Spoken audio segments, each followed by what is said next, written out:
Hi, guys. Good morning. Well, thank you for joining us. This is sort of a topic of great interest to many people, and there's so much going on between this wave of vaping-related illnesses, potentially pending legislation that would make it easier for financial services to cater to cannabis companies. So lots to explore today. Thank you both, Keith and Bharat, for joining us. Bharat, I have to start with you because, as people in the audience just heard, we had invited you here as the CEO of Pax Labs, the very popular cannabis vaporizer company, a company that you joined last year. You're no longer there. Yep. What happened? Well, companies scale, leaderships change. I'd say I got into the space because I was excited about the potential of technology to deal with a complicated, messy, interesting space. And, the space grows up, leadership changes happen, and I don't know, I'm really excited about what comes next. I've been fortunate to be in 3 different categories, right? Emerging categories where consumers are still grappling with what does fitness tracking mean, what does smart home mean, and cannabis was the 3rd thing. So it felt like a natural transition for me. And that's about it. That's great. Right. You were at August Lock. I was at August Home. I was a founder at Basis, which did fitness tracking before. So I've built this little thing around connected devices where you're applying technology on hardware and software to help people take what's a complex experience. And with cannabis, people have all these questions about what's right for me, like how much, what does Blue Dream mean, what does Cherry Fizz mean? Right. And you can apply technology to solve some of those problems. It's what technology does really, really well. But I did want to ask, so I don't cover this industry particularly closely, but I have noticed that there seems to be a lot of sort of turnover. This summer, Bruce Linton, a co-founder of Canopy Growth, was asked to resign. There's been a change at MedMen. Am I reading too much into too few data points, or is this an industry where there is sort of a lot of upheaval? It's hard to tell. It's like the phase after prohibition, right? And it's ending, but it's ending state by state by state for cannabis. Mm-hmm. And I just feel like as spaces grow, companies scale, leadership changes are just part and parcel of that. And I feel like it's very similar to most startups, where the internet comes along and there's a great stage for each of those that level of leadership. Mm-hmm. And then the space grows up and you need different skill sets. I feel like that's pretty normal. Right. I think it's happening in cannabis quickly and it's happening around the same time, so it feels like that, but it's actually pretty, in my mind at least, pretty normal. Okay. Well, Keith, so you started a cannabis company that's very popular, the on-demand cannabis delivery company Ease. You left to start another company, WAYV. Why? Yeah, look, my background's been in tech for the past 10 years, starting with Yammer in 2008. We launched that. We scaled that for 3.5 years, sold to Microsoft for $1.2 billion. So I've been in tech for the past decade. Before WAYV, we launched Ease in July 2014. So that's, the media coined it as Uber for cannabis, essentially with the click of a button getting delivery in about 15 minutes. But when we were growing that company, as we know in the cannabis space, it is more difficult to find venture capital firms that are able to invest into cannabis, right? So your selection is much more limited because of restrictions like the vice clause and different aspects like that. And so, at Ease, that was one aspect is that you don't have your complete selection around venture capital firms to choose from, but also because as Ease started to grow, it became a supply-constrained growth model, just like Uber, where they basically, their growth is dependent on how many cars they can get to sign up or drivers to sign up with cars and vehicles. And the leading on-demand consumer service companies, they typically have that model. So as you start to realize that, and you realize that the supply chain really needs to be streamlined, and the best way to streamline it is through technology, in some ways, that seems like the best opportunity. So for me, it was kind of multiple things. One, we're lucky to have a lead investor at WAYV, Craft Ventures, led by David Sachs, who was CEO at Yammer, to kind of connect the dots back there. But I think it's really important for founders to choose your investors, wisely, and choose ones that are founder centric. I think the ones that are founder centric really understand what it's like to run a company and how difficult it is. The cannabis space is riddled with a lot of friction, a lot of a lot of different things that are hard to understand and hard to navigate, such as regulatory or the things that really we're solving through technology today, but still exist and it still happens to be the fastest growing industry in the world. So, I think just going back to the question and answering that directly, one, there was a bigger opportunity on the supply chain side of the cannabis industry, and the company was in a really good spot, and we're super enthusiastic about the continued growth of Ease.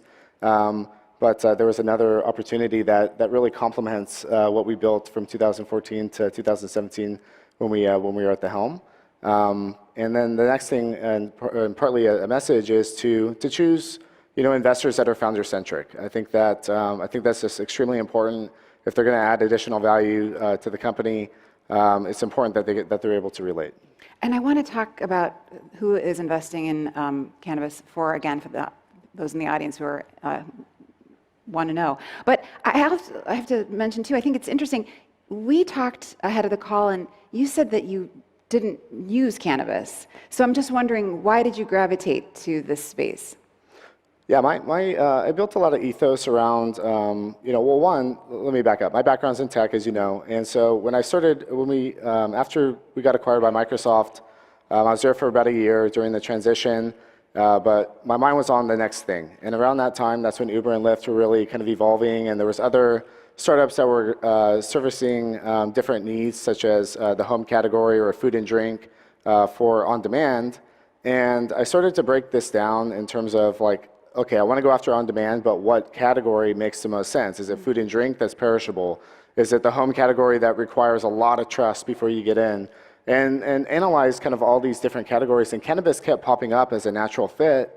So I started there. But then as I started to really understand the category and really understand the product, I was pulled in, and we find this a lot within this category, that people get pulled in for multiple reasons, but usually it's because they themselves or somebody close to them or something that they value highly is able to derive so much value in their life every day from this, and in some cases becomes life-saving. So for me personally, it was children. I sponsor an organization called Canna Kids, and this organization helps little kids that suffer from ailments all the way from grand mal seizures or epilepsy, all the way to having cancer and brain tumors and quality of life. And when these little kids are running up to you and they're telling you how cannabis saved their life, or that it's really helped their quality of life in some cases, that really hit my sort of my internal ethos and drove me to want to be in this space. But it really did start with tech. Then it moved into, this is a good thing, not using cannabis. I also didn't know a lot about it, and I think that there's a lot of stigmatization that we're trying to course correct through education. I just think that it's partly our mission as technologists to explore and make these opportunities for the world as good as what they can be.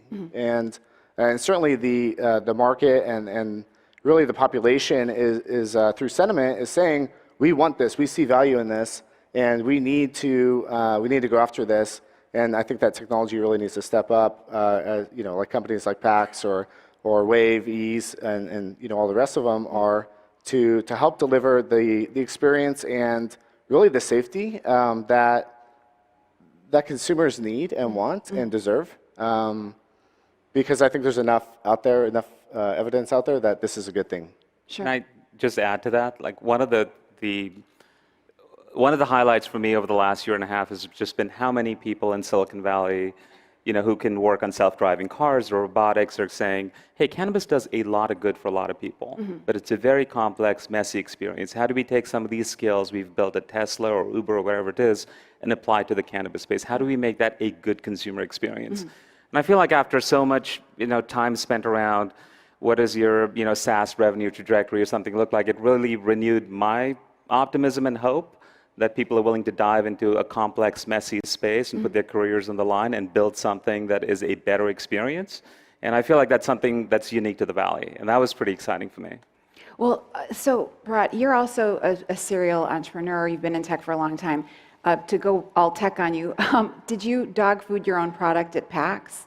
You know, I feel like Jordan asked me the same question when I joined. I feel like it's the same question in the end. I think I feel I have to, and so the I'm answer sorry? is, I feel like I have to, so Okay. the answer is yes. Okay.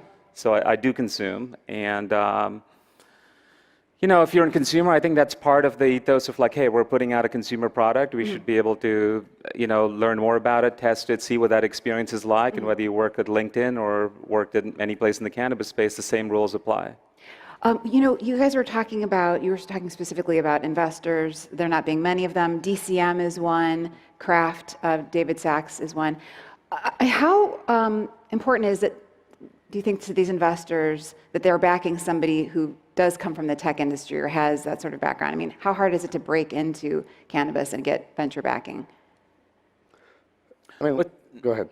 It's hard to do institutional capital, right? I think that's the hard part, especially with laws where they are right now. And Congress has just, you know, passed a bill. It's at the Senate right now that will open up institutional capital. But until it's legal at the federal level, I think it is difficult for any entrepreneur, whether you're from tech or not, to be in the space. Well, so and you scale. say that as if it's like inevitable, but you're talking about what is it called, the Safe Banking Act, Yeah. which just went through the House of Representatives, and this would sort of protect financial institutions from punishment if they cater to cannabis companies. Right. So now it's, like, as you said, there's a sort of a similar piece of legislation with the Senate. How optimistic are you both that this is going to turn into something? Keith, what do you think? I'm really optimistic. I think that it's going to take time, though, and this is just the beginning. I mean, I think that when we look at, we're living in this environment that this is the fastest growing industry in the world, and it's a fragmented industry. It's one where there's no Starbucks, there's no Coca-Cola, there's no bank accounts, right? In some cases, for people to even put their money that they're capturing, paying the excise taxes in some of these territories are paid via cash, right? Transporting cash literally to the capital to pay these things. So despite all that friction, it still continues to be the fastest growing industry. And I think that that's what I call the opportunity. And that's really where technology comes in. Now, getting into finance and payments specifically, one, I think that banking is just the beginning. I think that really, when you're dealing with the fastest growing industry in the world, really what you're looking for is, how do I get investment? How do I streamline investment? How do I have more streamlined cash flow at a reasonable rate, and then be able to use that financial vehicle that makes the most sense instead of diluting my company, for example. So I think that, you know, banking is just the beginning. I think that, you know, the payments aspect of it, or fintech even, you know, could be huge. But I think it absolutely, from my perspective, and it may be a little bit biased, but continue to be right, that this industry continues to move in the right direction, up and to the right, whether it's through regulatory, whether it's through continued growth, whether it's through continued health and wellness. It continues It's a to move in that. generational opportunity. Who's fighting for cannabis in Washington? Does PAX have lobbyists out there? I think it's a broad coalition, right? I think if you look at the support for, you know, medical marijuana, it's well over 85%. I think it's at the 90s right now. I think recreational is almost 56, 60%. So I think that swell of the demographic change that's happening and people being more favorably disposed towards cannabis has grown. And I'd say that's probably the primary driver of it. I don't know that there's one big voice in Washington that's pushing it. And I don't know what I don't know what, Keith, you think about the horizon for legalization, but I feel like it'll take a while. It's not like we've got Medicare, we've got all these other priorities for the country, right. and it just feels like if you're going to be in cannabis, you should be in it for the long run. It's like the days after Prohibition. It takes a while to stabilize, and it's going to happen state by state by state. And you've got large countries like Canada opening up, so there's growth, but it's patchy, it's less predictable, and it's not a place to build a quick and easy startup, I'd say. Right. And I think that our government should be looking at voter sentiment, right, and the population. So, you know, one, it's overwhelmingly in support of cannabis, super majority, well beyond that for medical, and even for recreational is well over the majority. So, it's probably one of the only items on the agenda that is bipartisan. Like truly supported from a bipartisan standpoint. And I think that you And know, there's jobs, there's taxes on the Yeah, red states, and additional jobs, additional taxes. I mean, health and wellness. We're talking about putting money towards schools, books, education, as opposed to all the illicit things that we're trying to break away from, like you know, the illicit sale of things that, you know, that may be harming people from a health and wellness perspective, or being used, that money being used for other things that are bad. And you know, I think this should really be the #1 priority for our government, and for multiple reasons. And it's probably the easiest. That's pretty ambitious. It's probably the easiest win. you know, with all It's the probably rancor easiest win. at the kind of the political level and like Brexit happening, I really think the world could use more cannabis. So that's a valid It should be a point. priority if it's not. So you talked about it not being just banking. I saw the news that Square is going to sort of start working with CBD retailers after this sort of invite-only beta period, which is sort of an interesting kind of, I guess, step toward potentially working with cannabis companies. But are there any other sort of like financial services, alternative financial services that you're seeing pop up that are interesting or helpful? Go ahead. I think the biggest level of innovations is at the banks and the credit union level, right, where people are developing more and more ways to be able to track cannabis dollars, get taxes paid on it, run payroll, those types of things. And I think you're seeing more action at kind of those state institution levels versus the federal institution, the big federal banks. Okay. Yeah, we certainly know that there's a big issue in the industry, despite being the fastest growing industry, around banking and finance and really payments. You know, there's the net terms that are being offered, you know, to retailers throughout supply chain are always delinquent, and it's because it's cash, and trying to align the stars and have two people show up, but only this person can have access to the safe to be able to make that payment, and this person can't say when they're exactly going to be there because they're not a logistics driven by, you know, technology-enabled logistics. You know, we're talking about, you know, WAYV solving half of that, but the other half is still exists, which is, you know, that person needs to handle cash, and it's actually a physical handoff. And I just think that, you know, there's still a lot to be solved in this industry, and that to me means opportunity. And I think that technology, in a lot of ways, is the best to solve it because it enables transparency, enables predictability, it enables compliance and scalability, and all the things that are like the perfect recipe for this pre-prohibition type environment that we're at the cusp of moving into what would become, you know, the post-prohibition type environment, and but we're living in a technology era, and we can leverage all those tools, and I think that that's super exciting for companies like you know, like WAYV, you know, of course, but PAX and everyone else that's in the industry. Yeah, cannabis should be legalized, it should be regulated, it should be for adults only. I feel like those are like the three key things that should happen in this space for it to be normalized.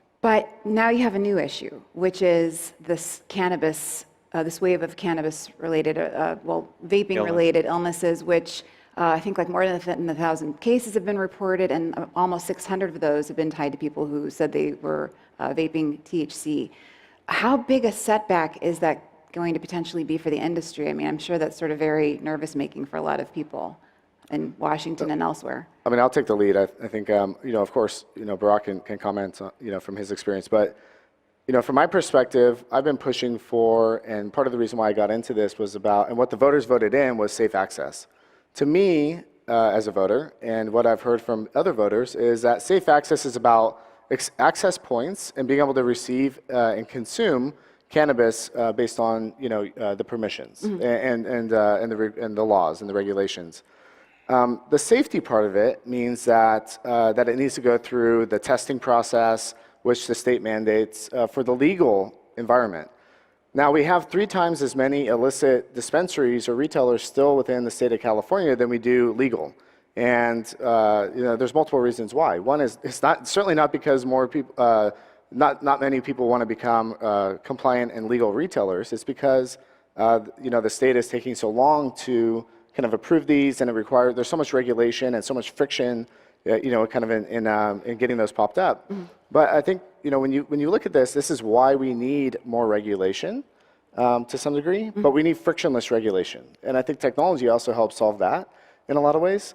And I think until you get rid of the illicit market, there's still going to be this question of like, how can you say that this happened when there's like products that's not been tested? These guys are not incentivized to to stay within compliance, and they're just looking at kind of this quick win without any oversight or responsibility that they have to take.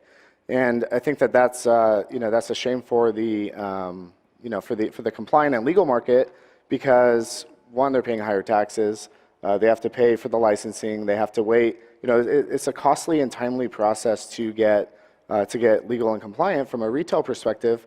To even go live, or from a manufacturing perspective for vaporizers and oil, as you say. But I think it really comes down to what is the right balance between the frictionless environment, the proper amount of regulation, and then how do we get into at least a consistent and constant environment so that we can just say that, start to pinpoint what this is actually caused by.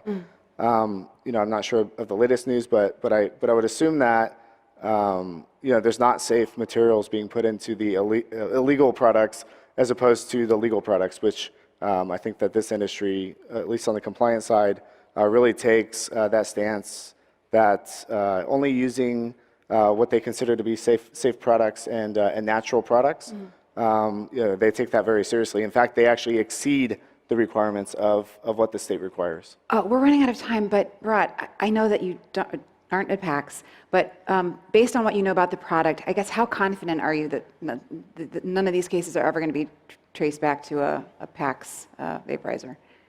I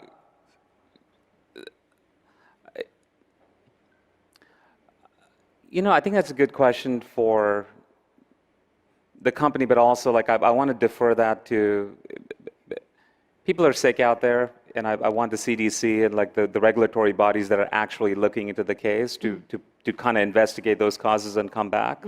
I don't know that I have a whole lot to speak about directly about the company or the space outside of that. One of the things I was going to add on to what you were saying was legalization also helps with research. And one of the things that's hampered in the cannabis space is just more education, more research, more transparency around standards is something that is kept back right now because we don't have that. So in addition to the illicit market, that's the other thing that would help. Right.